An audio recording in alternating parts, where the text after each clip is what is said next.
Room is open.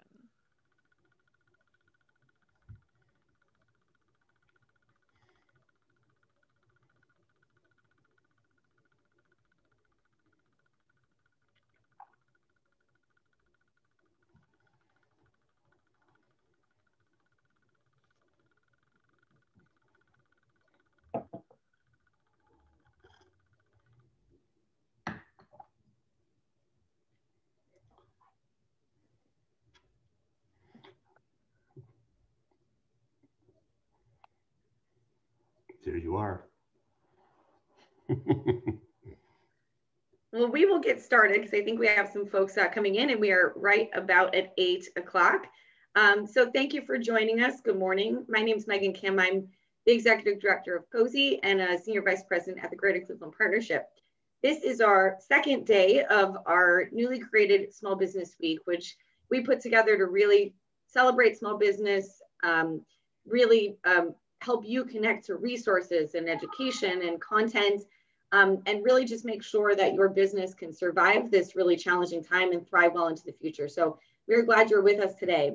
Our entire day today is focused on education. We have a lot of topics that are pertinent to small businesses and how you manage your business. And I am very excited to start our day with a good friend of COSI and GCP's, a longtime friend, Kurt Treu, who is the growth coach. And Kurt's going to talk to us about leadership transformation. Before I hand it over to Kurt to get us started, I did want to make sure that I thank some folks this morning. We have some longtime partners who were really excited about Small Business Week as well, and they decided to join in and support everything that we were doing. And so I want to thank some of those sponsors this morning.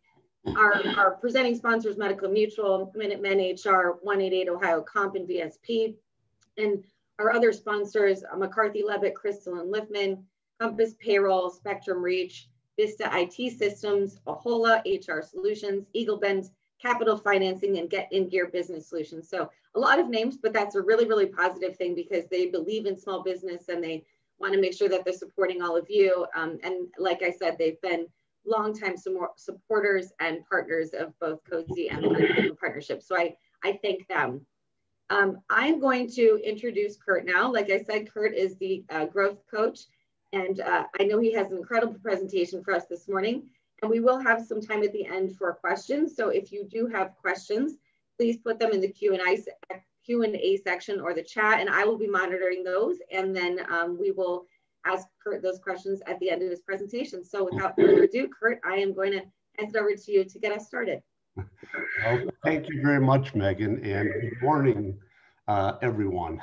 You know, I have to say, I don't know about you guys, but I feel like this is a little bit of a bait and switch because this is supposed to be the small business fair, the resource center fair. And we have snow. That doesn't sound very fair, like to me. I don't see any, hot dogs on a stick. I don't see any elephant ears. I'm starting to wonder if maybe we've been set up here a little bit, Megan. But anyway, I am truly honored to be with you all today. And more importantly, I want to congratulate all of you for attending this event. It shows your commitment to your own growth, but also the growth of your company and the growth of your employees. And that is a great place to start. So we're here to learn today about new ideas and resources, right? And how best to leverage them. And that's always a good idea. Of course, lately, I've been thinking resources sound more like masks and Clorox wipes and face shields and the ability to judge 6 feet. Always a tough one. Or maybe it's resources like PPP money or rent assistance or gas and electric programs or office supplies or healthcare. Or perhaps it's about partners resources, lawyers and accountants and bookkeepers and social media experts and IT and business coaches, for goodness sakes, and on and on. And these are all great resources. And I hope you get some great ideas during this fair. To be successful, we need to get the most out of each one of these resources, and that's a great start. Yet, here's my question for the day. What is your greatest resource? I'm guessing that some of you are saying your people are your greatest resource, or I'm my greatest resource. And those are both great answers. No doubt, we're only as good as our team. We are only as good as our weakest link. I've spent 32 years in my banking career leading thousands of people, and in my 6 years in my professional business coaching career, investing my time and energy on people development. Everything from learning, training, inspiring, motivating, team building, coaching. My team has always been the number one focus for me. And this was my focus to drive success.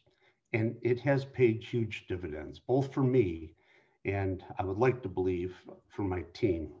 And that I honestly do believe that it has been great for them as well as myself. But as great as that is and important as that is, this is not our most important resource. It's not. If it's not your people, then what is it? And of course, I assume you're thinking right now that your most important resource is you. And you is what I want to talk about this morning and dig deeply into why you are not leveraging yourself as this most important resource. Okay, so fair warning here. I'm going to throw some thoughts at you that you may not have heard before. And honestly, I hope this is the case because I truly want to challenge you and offer you something different. I'm going to be talking about 3 topics on you today. The first one is evolution and survival. The second is your story. And the third is your personal survival strategy and the need to transform. To set the tone here, I'm going to go to a great mind, unlike my own, and I'm going to quote some Gandhi for you. So according to the book, The Greatness Within, this is one of the best Gandhi quotes that applies to business. Our greatness lies not so much in being able to remake the world as being able to remake ourselves. Our greatness lies not so much in being able to remake the world as being able to remake ourselves.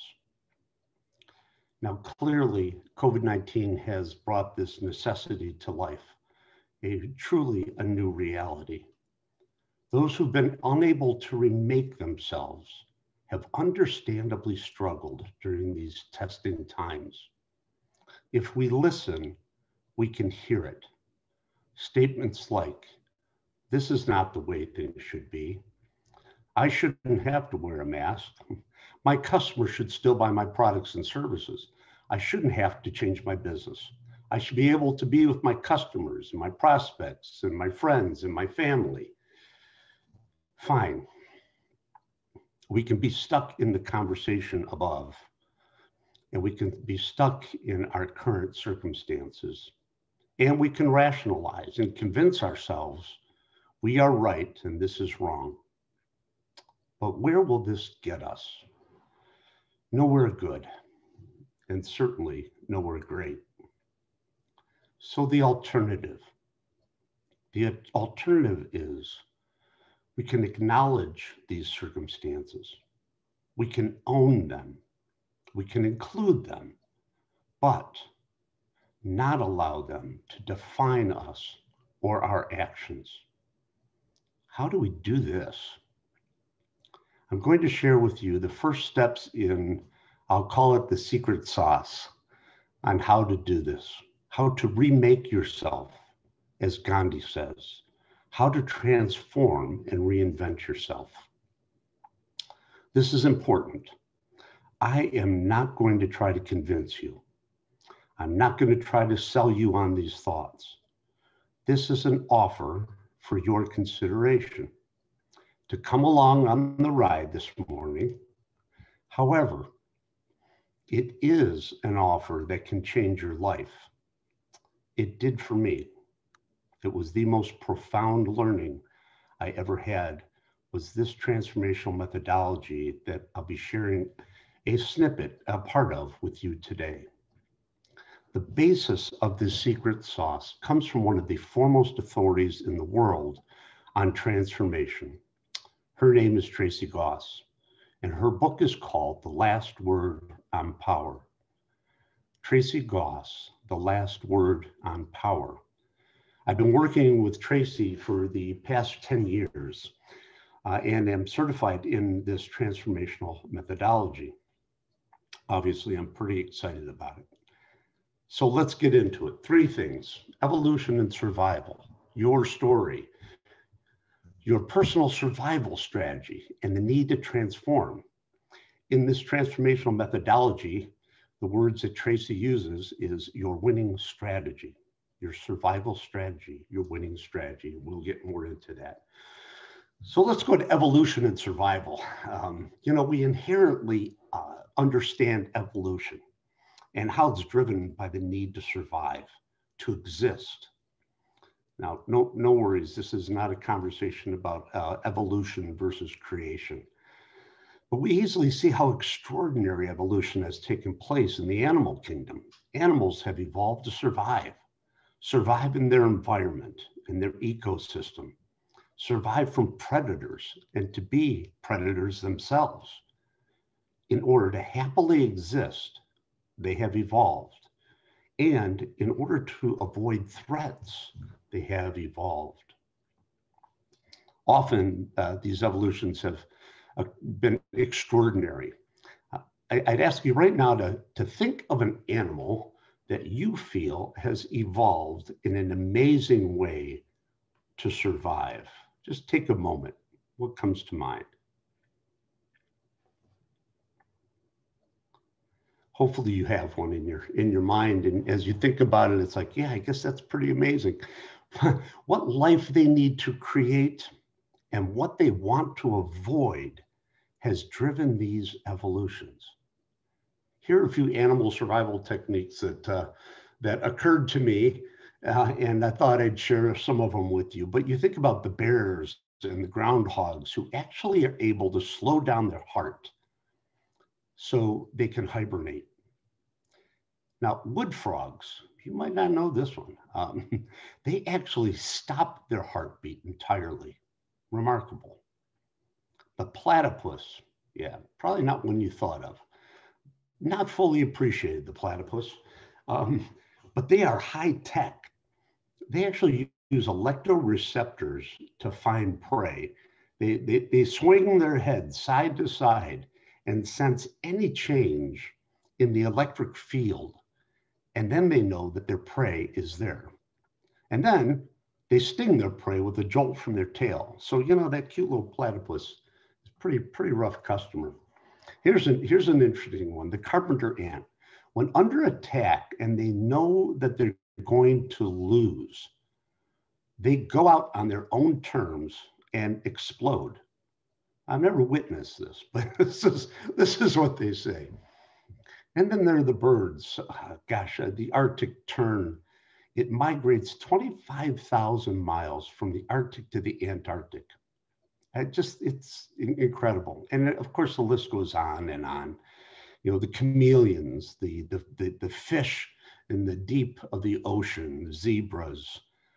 So we see this around us. We very quickly can identify just how extraordinarily the animal kingdom has evolved to survive.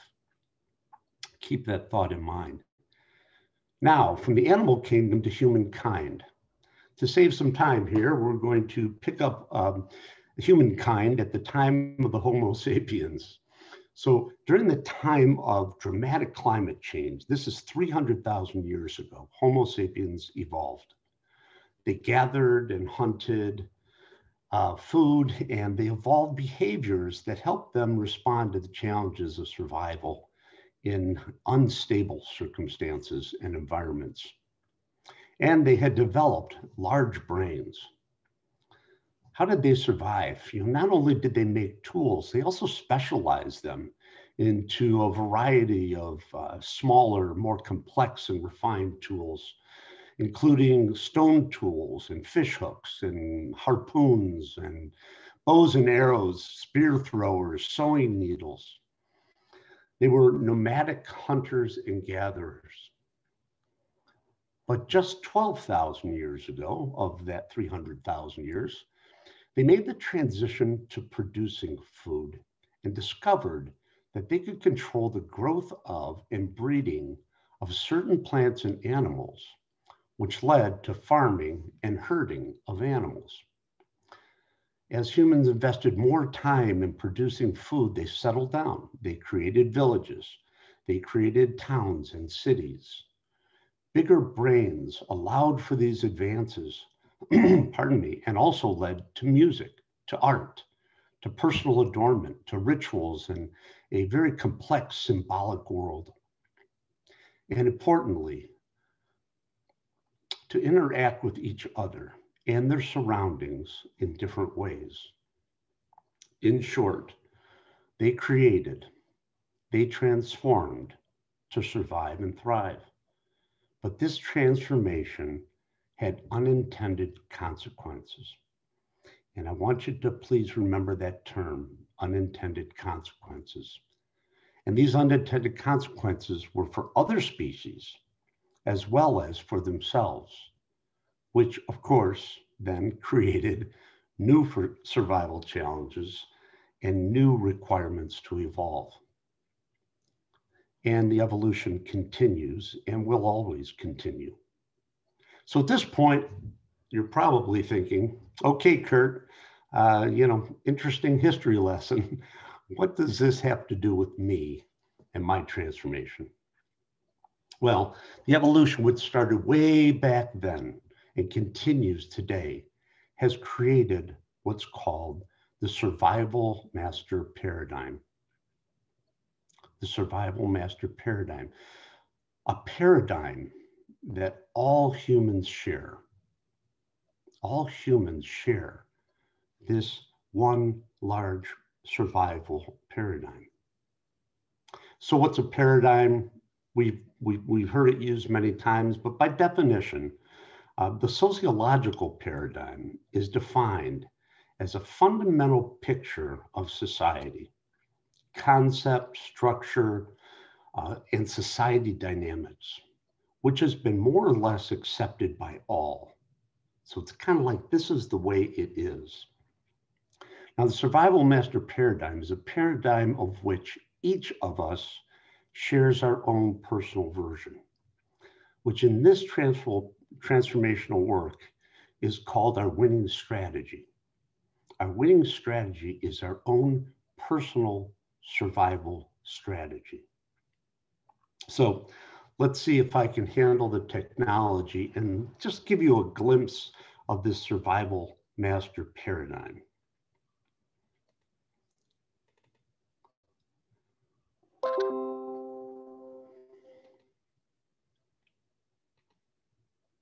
All right, so far so good. There we go. So there's a lot here. I don't expect anybody to get all this the first day. It takes a long time for many of us. There really are three parts to this, and we all follow the same thing. So imagine we've got this paradigm of which all humans share a paradigm. But then, listen, when we get into cultures, there are different cultures that have a twist to it. There are different communities that have a different twist to it, but every individual has a form of this exact same recipe, listening for what should or shouldn't be, what's wrong or could go wrong with me, you, them, or it. So as we go through our lives, we have this thing called listening for. And this is what it's all about. It's, well, how, you know, is that the way things should be? What's wrong? What could go wrong? And then we move into action, so as to act by. And we act by compensating for what's not possible, for what can't ever be. What this is saying is we get good at something. We listen for something and we take action. And that action is what our winning strategy says we're good at. We can do this, but there are things that we can't do. And if we can't do those things, then we're compensating for them. And why do we do that? We do that in order to control life so that it turns out the way that it should, and avoid life turning out the way it shouldn't. Just like the animal kingdom. Maybe it's easier to even think about it that way. But for all humankind, this is true.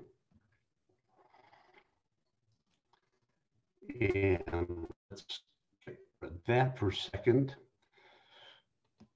Go to the next one. I want to talk then about survival. Talked a lot about survival here. Well, let's define it. Survival is a condition that exists whenever you fear that you could lose something, anything that is essential or that you consider essential for life. So you are going to avoid this at all costs, right? If there's something that I could lose that I think is essential to life, then I am going to steer clear of that thing, and I'm going to do something else. I'm going to adapt somehow so that I can survive. Let's get rid of that for the moment. Okay, and we're back. So you may be familiar with the term limiting beliefs. Imagine most of you have heard this, limiting beliefs, things that limit us, beliefs that limit us as to what we can and what we can't do. These are stories that you've convinced yourself are true things that you just can't do. These are inherent also in your winning strategy. It's not identical, but it is very similar. And I find this a good way to think about what your winning strategy includes in it. Your winning strategy is at the bottom line about what you believe about what should be and what should not be, the way things should be, the way things should not be. But importantly, until you become aware of your winning strategy, you only hold these in the unconscious. Now, this is big. This is a big deal. We don't know that we have a winning strategy until we know we have a winning strategy. So today, I'm telling you, you have a winning strategy, and it is unconsciously making all the choices and all the decisions in your life, and will continue to do so until you can come to grasp and grip with what my winning strategy is and what are the alternatives. So this kind of leads us to our second topic, which is your story. If you for a moment accept the concept, and this is the ride we're on today, so play along if you will. If you accept the concept that we each have our unique survival strategy, let's pretend that for now. Where did it come from? How did your own strategy evolve to what it is today?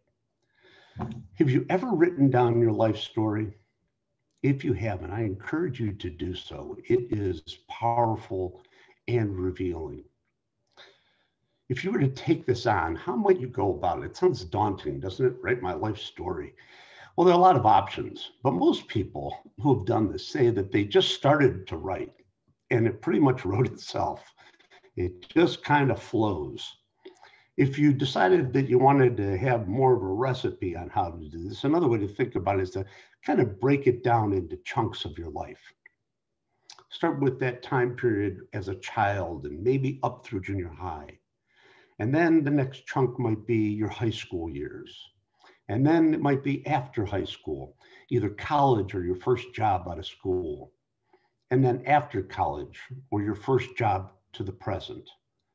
Kind of chunk it up that way and tell the story. And what kind of questions might you answer? Things like, what was your life like? Family, friends, activities. What did you do? What choices and decisions did you make? Were there big choices and decisions along the way that you made? These are important. What challenges did you face and how did you react to those? What was easy for you? What was hard for you? And what did you get really good at? We all somewhere got really good at something that maybe you were known for. Your friends or your family would say, oh, go to Bob. He can help you with that. What did you get known for? All of this formed who you are today. Not consciously. You did not create this strategy consciously. This developed over time in reaction to all the circumstances in your life. Importantly, you became good at something. And this something that you got good at, again, unconsciously, was a compensation for something you could not do or were not good at. There's absolutely no shame in this. You're finding your lane, as they say. You're finding your groove, your survival strategy, how to get through this crazy life. You evolved into who you are today. And your life and experiences also formed what I'm going to talk about next, which is your interpretations, the way you interpret things. So let's talk about interpretations. All right, I want you to play along with me here in this little game. I want you to imagine that you are going to start a brand new job. It is your first day on the job, kind of excited about it, and here's what happens. You walk into the office space, first day. Everyone's in their cubicle, heads down, and you say, hello. They look up and then go back to what they're doing. And you go into your office. When you get home, a significant other in your life says, how was your first day on the new job? What do you say? I'd like you all to either write that down or think about it. What do you say? Now, if we had 20 people in the room here, and we went around and asked everyone, what would you say? You can imagine we're going to get a lot of different responses to that. One might be, oh my gosh, these people are rude. I cannot believe how mean they are. They hate me. Someone else might say, wow, I'm going to like this place. These are hardworking people. I'm going to fit right in. Somebody else might say, I don't know. It's kind of weird. I walked in and, I went to work. I guess maybe they don't like new people or whatever. Anyway, we're going to get a whole host of responses around this. All right, so hold your response and think about that. Now, you decide to go in for day 2. And you go in for day 2 and you walk in and everyone has their heads down in your cubicles and you say, hello. And they look up at you and then they go back to what they were doing. And you go into your office and now you get home and you say, your significant other says, how was your second day at work? What do you say now? You may say the same thing as you did yesterday. All it's done is kind of confirmed what you were thinking. Or it may get more intense. Your mind can start going crazy, like places like, oh my gosh, I made a mistake. I can't believe it. I had a good job. I left it. I thought this was going to be great. And and on and on and on. It's like, oh, our kids will never go to college because I don't have a job. I mean, you know how we can do this, right? You can take something and interpret it, and it can go spinning out of control. Third day, last day here. Third day, you walk in. and everyone's got their heads down, and you say, hello. And balloons come out and confetti comes out and they bring out a big cake and they say, oh, you know, don't worry about those first 2 days. That's just something we do with new employees. I say, you know, we're glad to have you here. This is great. That's just a little joke we play. So you go home and your significant other says, well, how's your third day? What do you say? Now, some of you might say, oh my gosh, these people are hilarious. I'm going to love this. This is great. I can't wait to play a joke on the next guy. Or you might say, these people are nuts. I mean, I just can't believe they did. So, you know, and on. And we'll get different interpretations from different people. So let me ask you this. On day one, what actually happened? What actually happened on day one? Now, a lot of the answers out there are, well, you know, I walked in and these people treated me rudely and they ignored me, essentially, made me feel like I wasn't welcome. Or somebody else might say, oh, you know, I love this place. It may just confirm, hey, this is what I thought. But what actually happened was you walked in, you said hello, they looked at you, and they went back to what they're doing. And that is all that happened that first day. All those other words that we use, all those other things that we said are interpretations of what actually happened based on the way that you think things should be. And when they're not that way, there is something wrong. There's something wrong with you, with them, with it, but there was something wrong.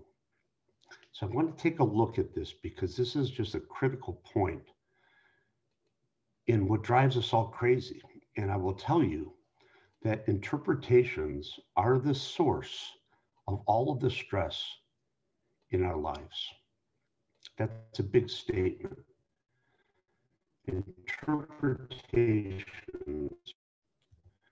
are the source of all the stress in our lives.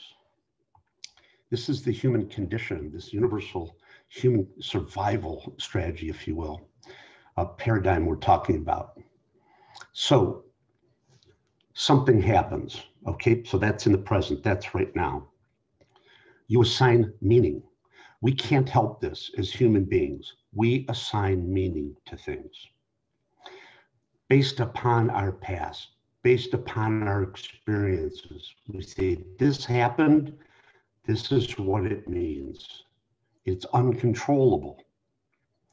And then based upon the meaning you give it, you take action. This is your interpretation, this explanation, this is my conclusion. And based upon that conclusion, this is what I should do. Something happens, you assign meaning. That meaning is your interpretation, and then you take action based upon that interpretation. Now, in this example that we just had, if you had interpreted that, oh my gosh, I made a mistake, these people are mean, they're rude, they're nasty, that was your interpretation, and you decided immediately to take action, you may have not gone back the second day. Lost the job, right? Understanding right now that your interpretation is what led to that action, that decision. So we need to check our interpretations.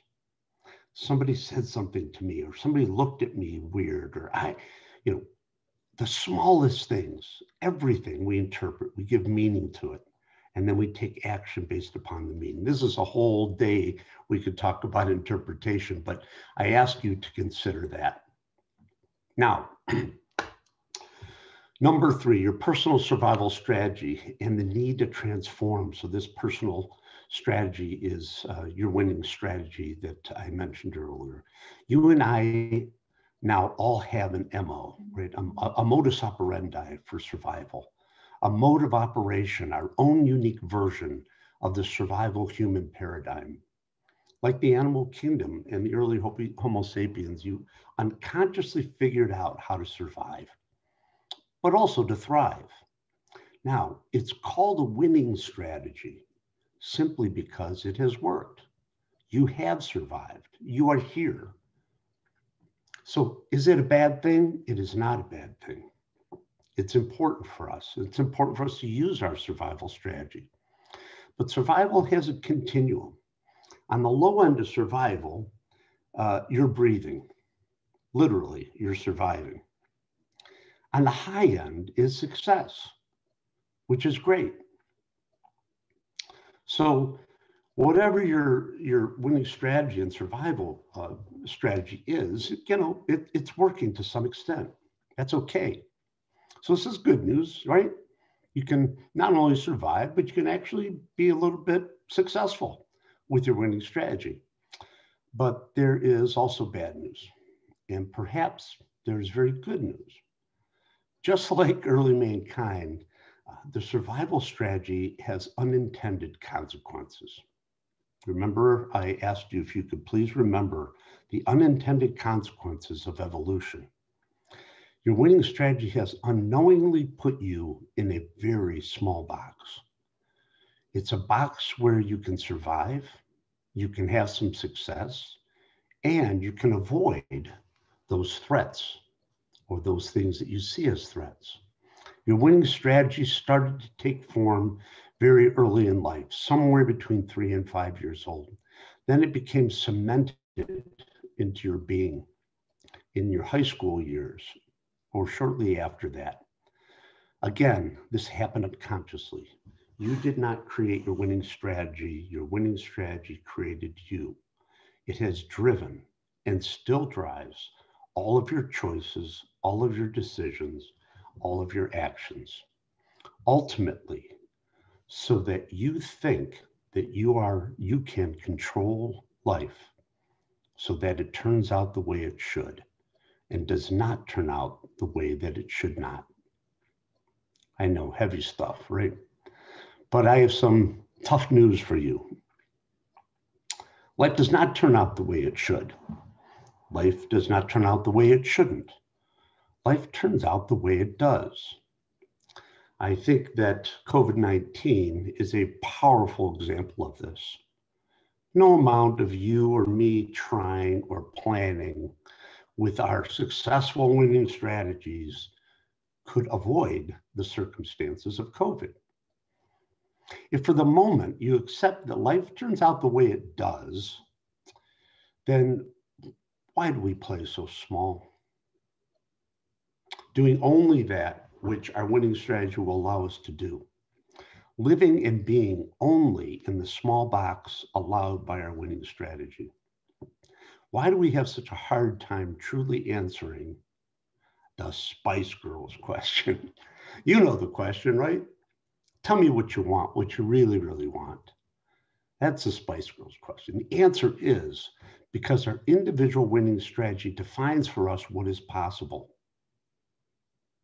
And everything outside of that little box becomes impossible for us.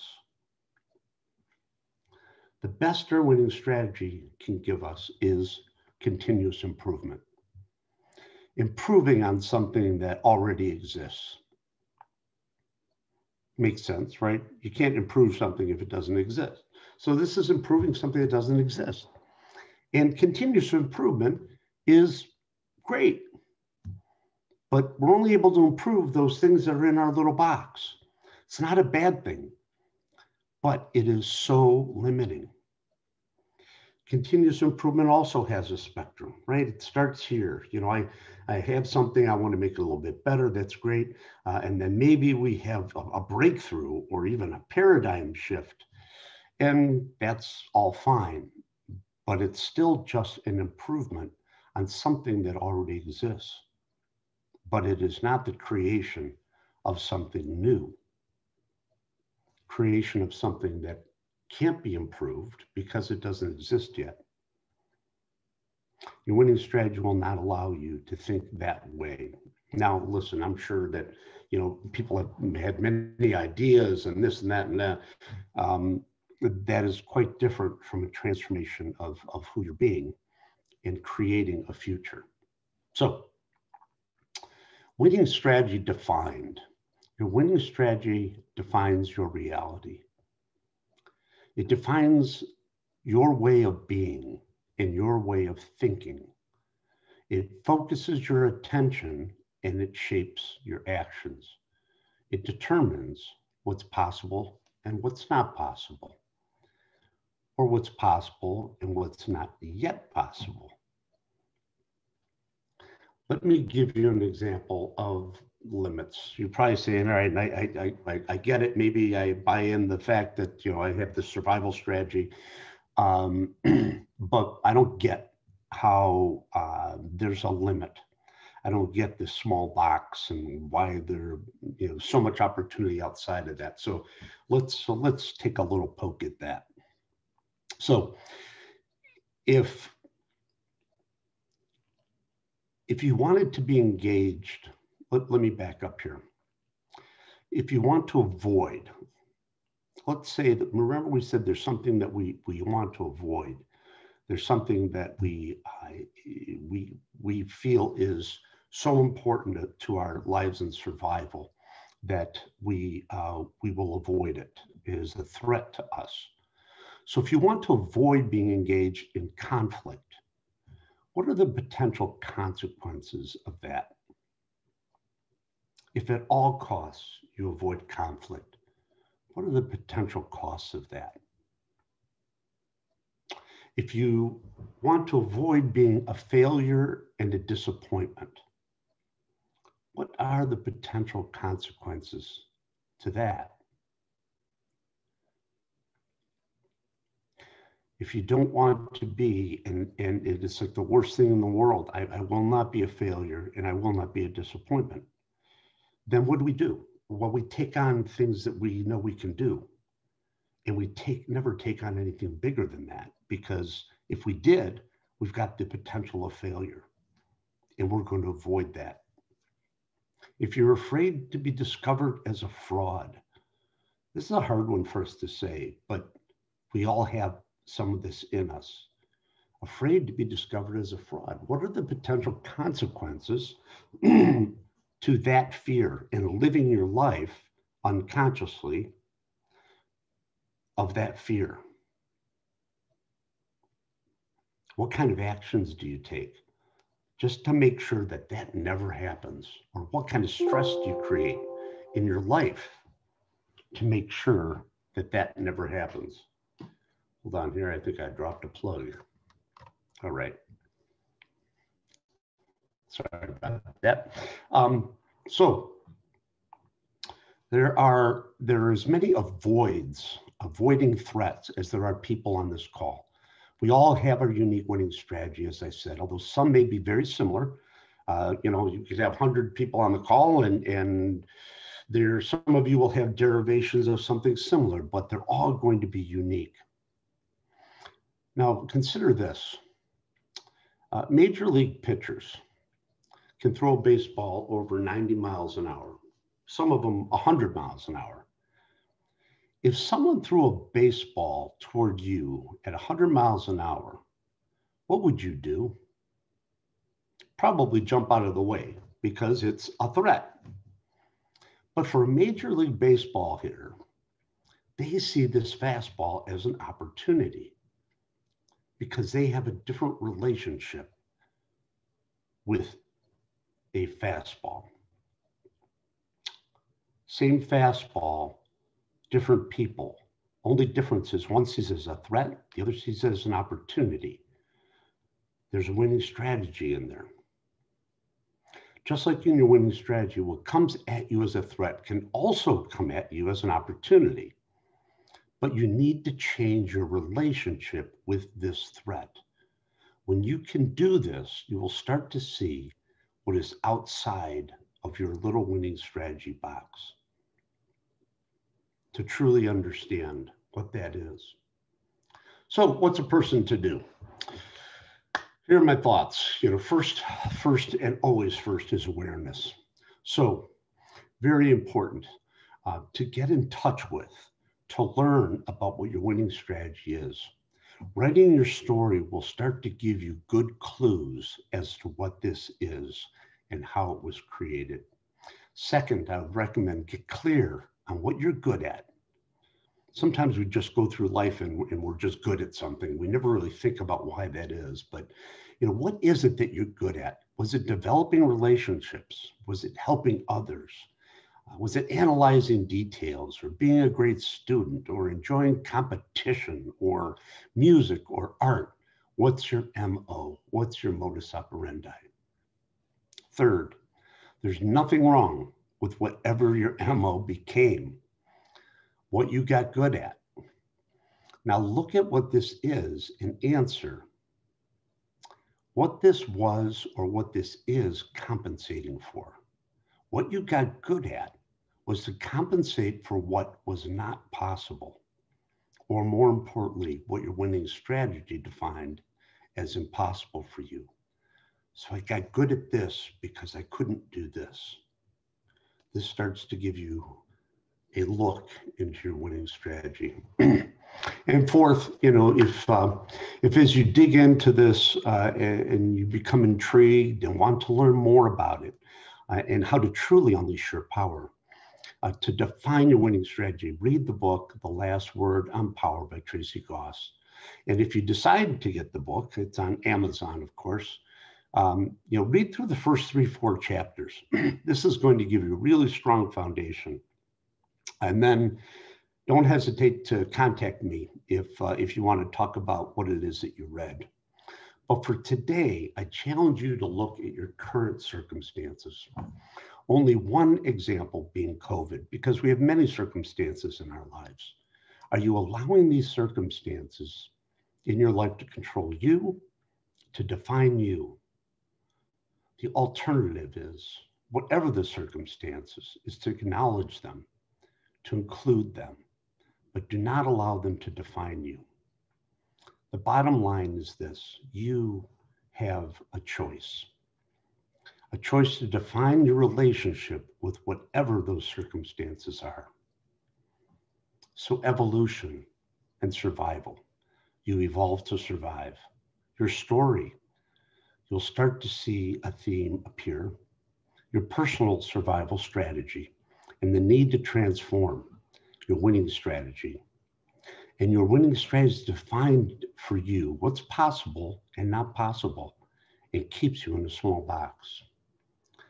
So as Yogi Berra used to say, the future ain't what it used to be. And the future will not turn out the way that it should or that it shouldn't. It will turn out as it does. So it's time to create the future. Push yourself out of the small winning strategy box to a place where anything is possible. Stop playing small and start playing big. I'll leave you with this quote from something I learned from Tracy. Whatever is possible in your industry today, someone will make happen tomorrow and change that world. The only question is, will it be you or will it be a competitor? Whatever is impossible in your industry today, someone will make happen tomorrow and will change that world. The question is, will it be you or will it be a competitor? So strive to answer the Spice Girls question for yourself. What do you really, really want? Get clear on what you're committed to. Get clear on what you're committed to and take only actions that are in service of these commitments. Take action and go get it. Thank you for attending our fair today, and be great. And now, Megan, if we have a little time for questions, if anything popped up in chat, we'll see what we can do with them. Thank you, Kurt. Yeah, a few things. One is related to, I think, the first slide you had up on survival. And the question is, you had noted something about identifying what might not work. And the question is around, how do you make sure that's not overwhelming? Because there's so many things that might not work. How do you focus in on fixing sort of the right things based on the threats that you identify? Yeah, let's pull that up since it has been brought up. Hello, right.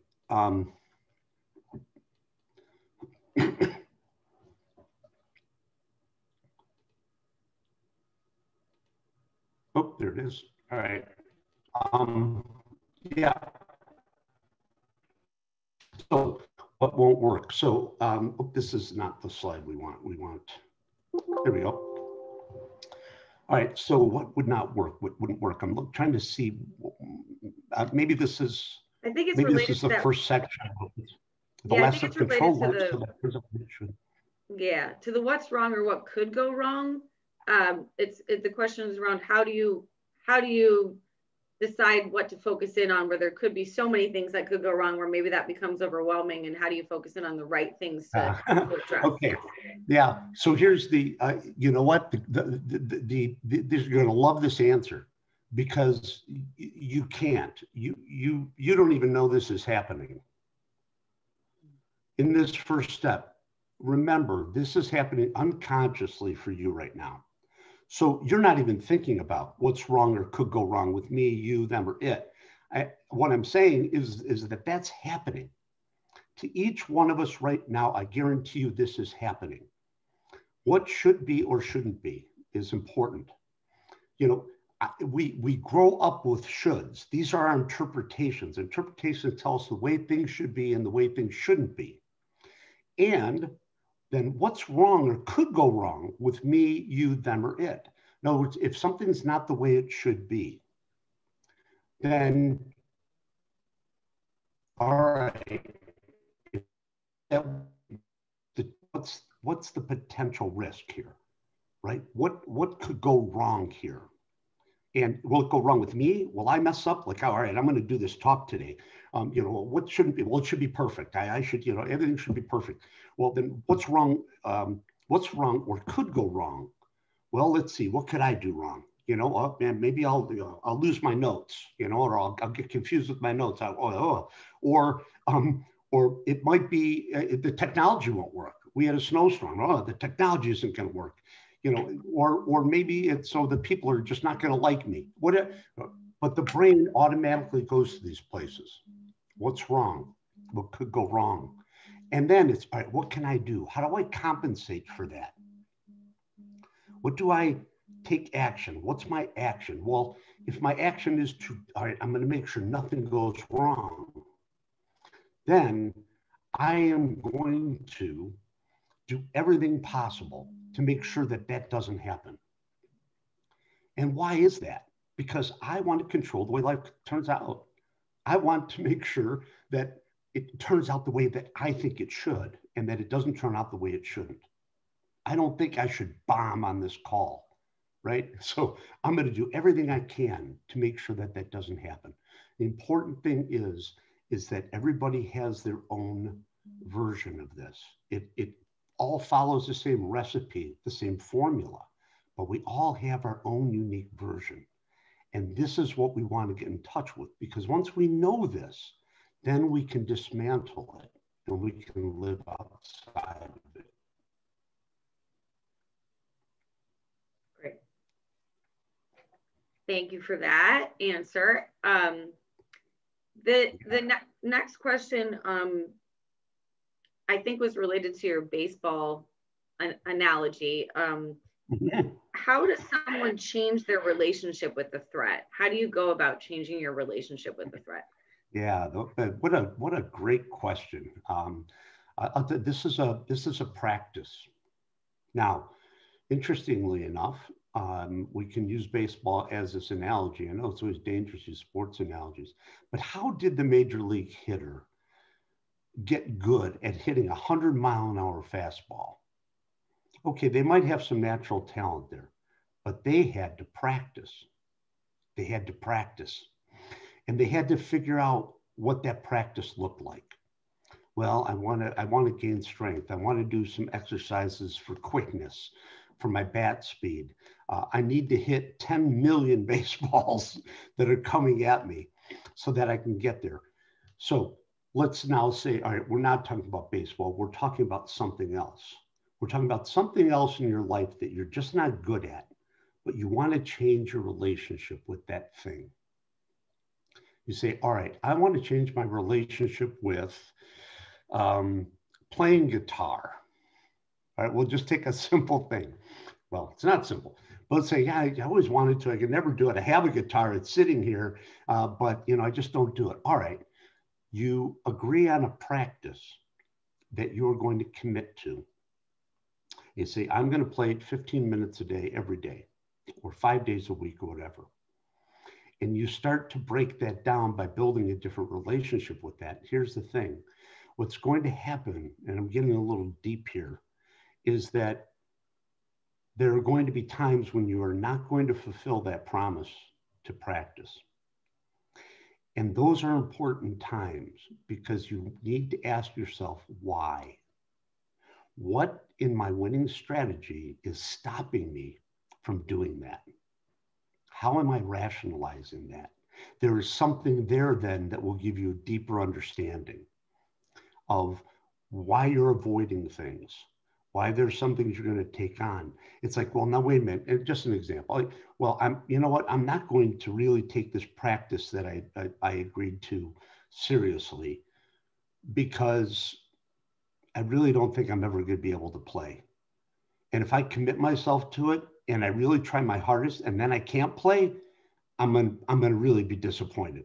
So I'd rather just pretend I can play, but not really learn that I can't, because I don't want to know that I can't. That just sounds crazy. But this is where our brains work, right? But yeah, practice is an important thing. First, you have to name that thing that you want to change your relationship with. For some people, it may be that I want to change my relationship with vulnerability. I'm just not vulnerable to people. I know it. I stay inside my box. I don't show any vulnerability. And I know that there's value there if I could just, open up more. How do I change my relationship with vulnerability? I start to have practices that force me to do that so that I can show my vulnerability and practice my vulnerability, and it will get easier and easier. But until you're aware of it and you name it, and that's the important thing here, because our winning strategy is unconscious until we become conscious to it. And hopefully today is at least a little kick for you to say, there might be something to this. I'm going to look more into this because I know there's more in me and I don't know why I can't get it out. Mm-hmm. I think we have time for one more question. This one's actually somewhat related to what you just said. It's sort of, when you talked about that timeline, I think is what it was related to, and you figure out what you're known for, mm-hmm. How do you start to leverage that once you identify that that's something that you're, as you're going through that timeline, you realize it's a strength or something that you're really good at it? So the thing that you find that you're good at is actually becomes the foundation of your winning strategy. Okay, you already know what that is. Now, you may not have a name for it, but one good way, as we were talking about your story in that timeline, is as you're writing that story and you get up, especially into those high school years, this is where we start to make choices as to what we're going to do. Can I be the great athlete? Well, if I can't be the great athlete, can I be a musician? Can I be in the choir or the band? Can I be on the debate team? Where is it that you started to find your thing? Maybe there are other things that you become good at, which is, in my circle of friends, I kind of became the coordinator. I'm the one that kind of brought everybody together. Mm-hmm. Or I became the party planner. Or, I was the disciplinarian in our group. I'm the one that told everybody, hey, we're going too far here. What was it you got good at? And you can start to think about it, because literally people would say, oh, go to Megan, go to, oh, if you want to do that, go to Megan. She's the best at that, right? There's something in there that we get good at.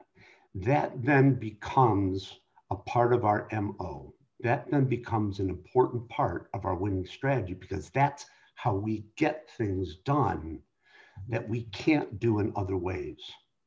I didn't find my way as an athlete. I didn't find my way as a scholar. So where did I find my way? Where did I find what I'm good at, what I like? And that then is a manifestation of your winning strategy in action. So it's not about you saying, oh, here's what I want to be good at. Well, you might want to be good at that, but you don't end up going that way because it's just not possible for you. It's not possible with your winning strategy. It's possible, it is possible once you get out of your winning strategy, but your winning strategy won't let you do those things that it is threatened by. Great. Does that help? Yes, very much so. Thank you. And we're perfectly at 9 o'clock. So look how perfect you did that. Oh my gosh. It turned out the way it should. Yay. There you go. You had a winning strategy in place. I did. It was wild at work. Thank you, Kurt, so much. And for those of you who are on with us, thank you for joining us. We did record today's session. So if you have some colleagues or friends who would also benefit from this content, please let them know that the webinar will be posted on the COSI website shortly, and they can also view it and benefit from the content. So Kurt, thank you for sharing your knowledge and expertise. Always wonderful to have you join us, and we appreciate you very much. Thanks, Megan. Thanks, everybody out there. Have a great rest of the week and enjoy the fair. Yes, thank you.